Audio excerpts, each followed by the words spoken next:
The Hopi, the Kogi Mamos, and the Awakos Mamos, and the members of the Mayan councils of elders and Don Alejandro and our humble group from all over the world lowered our heads in prayer as the first flames began to reach to the open sky. Though we were from all over the world and from many different traditions and cultures, we all entered into our hearts and emerged in prayer with one voice and one heart. We prayed for Mother Earth and for her children, knowing that the Earth was about to enter into a very violent stage of evolution, much like childbirth.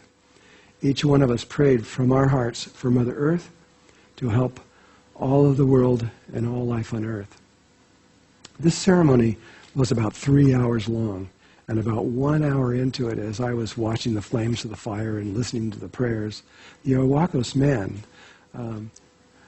he was actually had his eyes closed.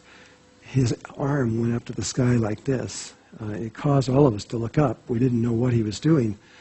And there was exactly where he was pointing to in the sky, was a huge eagle just floating over the ceremony, about 100 feet perhaps in the air. It was not moving a single feather and seemed to be fixed in space without moving its wings. It sat there for over 10 minutes. And then the eagle floated off to the side a little ways, a few feet, and continued to watch as we performed a ceremony that had not been performed for a very, very, very long time. The prayers, the songs, the chanting, the dancing, the fire, the smoke, all rising to heaven, where hopefully the intentions would be listened to by our mother and our father. Our hearts were wide open. It was incredible, this whole experience. As we climbed into the boats to return to the other side of the lake, I watched. I will probably never forget this. I stood there as all these people got onto the boat, and I watched our uncommon group as they walked down the pier. Religions from the Christianity, Muslim, Jewish, Buddhist, Taoist, Shinto, Hindu, and many more. And all mixed in were the ancient tribes from Atlantis and the land of Lotus.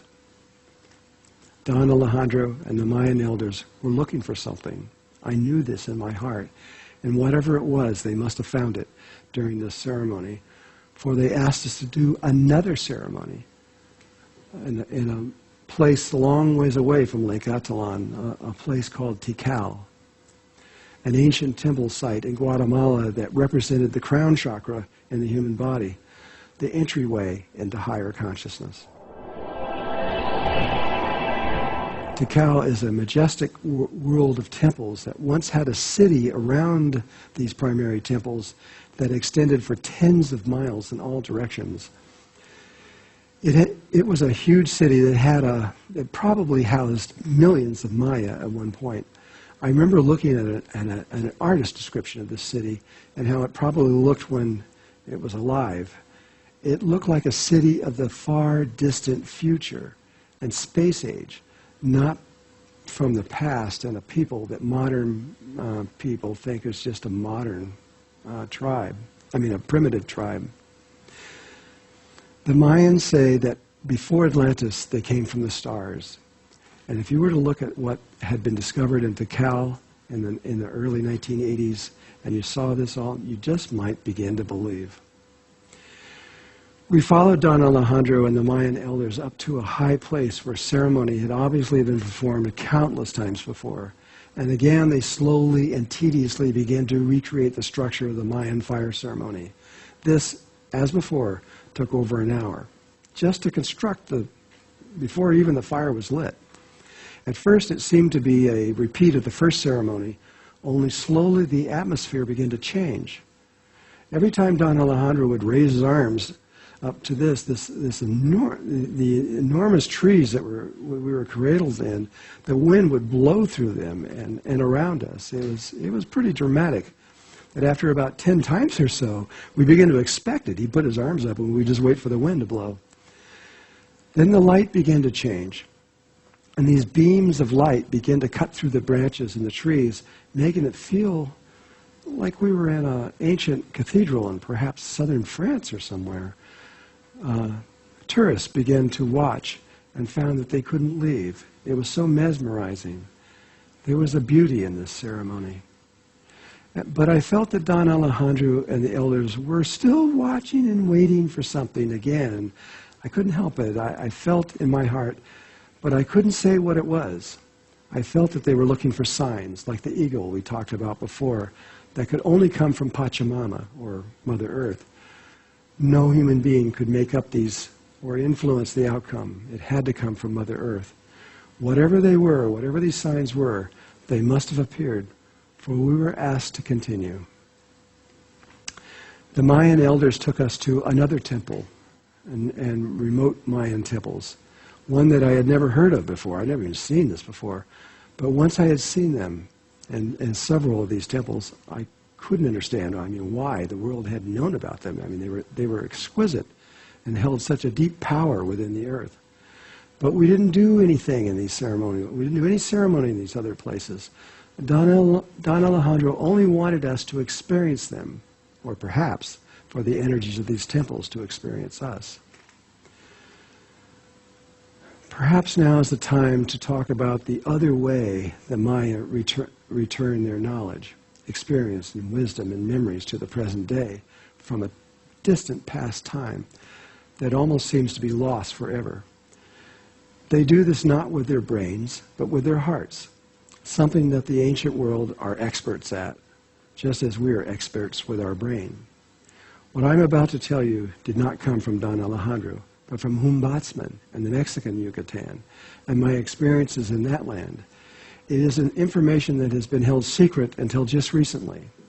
I can talk about this, but I have to be a little careful in what I say. It was the Mayan grandmother societies that created the crystal skull pathway of knowledge. Much like we do with our computers that contain memory for whatever we want to remember at a later date, so do the crystal skulls. And just as our computers are based on silicon to accomplish this ability to have memory, so are the crystals made of silicon to also contain memory. The first crystal skull came from Atlantis, but the second came from the new Mayan world after the Earth shifted and her physical pole shifted 13,000 years ago. Each crystal skull was created every 1,000 years and contained the memories of the last 1,000 years. Altogether, there are 13 crystal skulls containing the memories of the last 13,000 years. When it was time, every 1,000 years, a Mayan grandmother was chosen, and she would prepare for her destiny. She would begin by having a crystal skull carved into a human skull. It was usually a male shaman who would select the crystal and actually make the actual carving of this human skull. Different types of crystals were used depending upon the time and the need. It could take many years for this crystal skull to be made ready for the final ceremony, which the whole tribe prepared for ceremony for actually 1,000 years. Then the grandmother would select a young man or woman, and one time she selected both together, a man and a woman. To be selected for the crystal skull ceremony was a great honor and a privilege for this young Mayan person or couple. Once the grandmother selected the right person, this person went into a training from the time, usually from when they were a baby, all the way till when they were much, much older, which was then completed when the crystal skull ceremony began. This honored person would study to know as much as possible about everything that the Mayan nation knew at that time. In other words, really over the last 1,000 years. They would also embody the Mayan wisdom, sacred arts of higher knowledge, everything they knew, their memories, everything. They would try to put this all into one person. And this person, in doing this and in learning this, would almost inevitably become a shaman in this training. When the Mayan elders felt that this person was ready, and in conjunction with the Mayan calendar, they would, along with the grandmother, prepare for the sacred crystal ceremony, crystal skull ceremony. The destiny of both this person and the grandmother were about to be sealed for thousands of years.